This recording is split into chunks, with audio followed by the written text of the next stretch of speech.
Okay, Twitter is under new ownership now, and with that comes a lot of significant changes. The most notable of which is the blue checkmark verification that now is $8 a month. This, along with some other things, kind of changes the way that Twitter Blue operates and what exactly it brings to the platform. There were a lot of layoffs that were quickly followed by rehirings, and overall, it's just a lot of confusion for the people who work there and the people who are users. Essentially, things are pretty turbulent right now, and a lot of users are wondering what that means for the future of the platform. A lot of people are speculating that this is probably in some measure to recoup the money that was used for the deal. If you haven't heard, the company was acquired for a whopping 44 billion USD, which is quite a big deal. So I'm thinking Elon Musk wants to recoup that in some way, and it seems that that's why there's some restructuring to the way that the platform makes money. The layoff and rehiring situation is probably mainly to cut costs. When Elon came in, I think he was probably thinking he could lay off a bunch of employees and then save money that way, and also implement this new subscription service so that they could quickly recoup their money. The prompt rehiring, I think, is because of what they were trying to accomplish. It seemed a little bit backwards that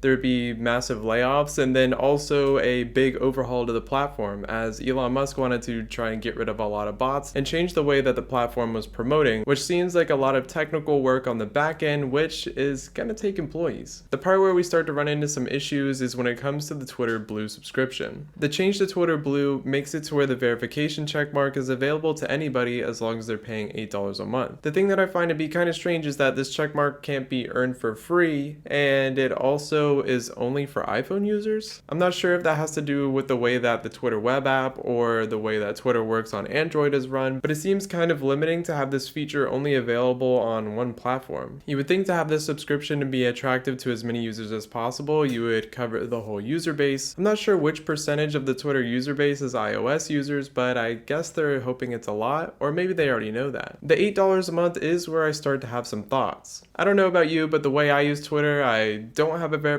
checkmark, or at least I didn't before, and mainly I'm just sharing posts with my friends and staying updated in a live sort of fashion with different companies and major accounts that I follow. And it's for users like me that I think the subscription starts to lose people, because editing tweets and changing your icon color doesn't really seem like it's going to be worth $8 a month, and the verification checkmark is really only relevant to those that are actively tweeting on Twitter. I don't really tweet anything out, I'm really just a content consumer on Twitter, so I don't really know if it's worth it right now. It's when I look at it from a verified user's perspective that I start to understand the problem. I think this really applies to probably the number one rule on the internet and probably anywhere.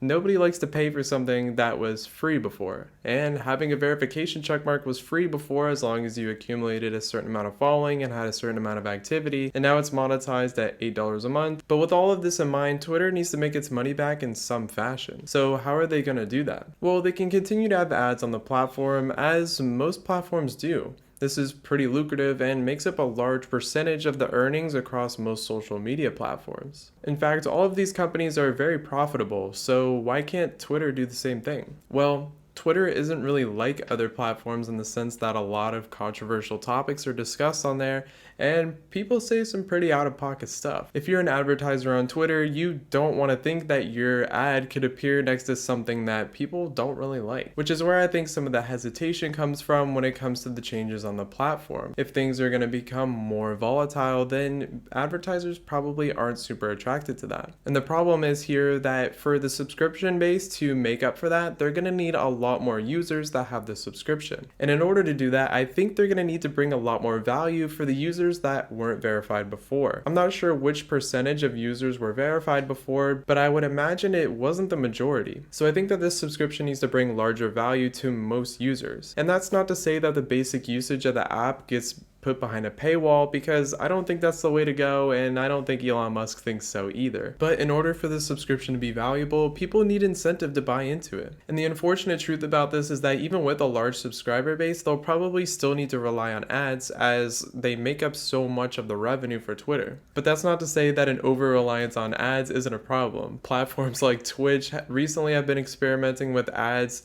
that are crazy long and sometimes unacceptable. So I don't think that the subscription subscription or just the restructuring in general is inherently bad. Twitter needs to be able to make money, especially after such a large acquisition. And last year they made a ton of money, coming in at $5 billion, but they actually weren't profitable in 2021. So I think that this change could be good for the platform and potentially for its future. Although I think that they're probably going to need a decent sized team in order to add new features to the platform in order to make it more attractive for more users. So I think that all of this change could actually be good for the platform. And with all of the attention that they're getting, this would be the best time to implement new features that people want to use. People are wondering what's going on, and this is meant to larger usage on Twitter. Now seems like a better time than any to make the platform more attractive to more users. And that might be a feature that makes the subscription really compelling. I just don't know what that is yet. As always, let me know in the comments what you think, and I'll see you in the next video.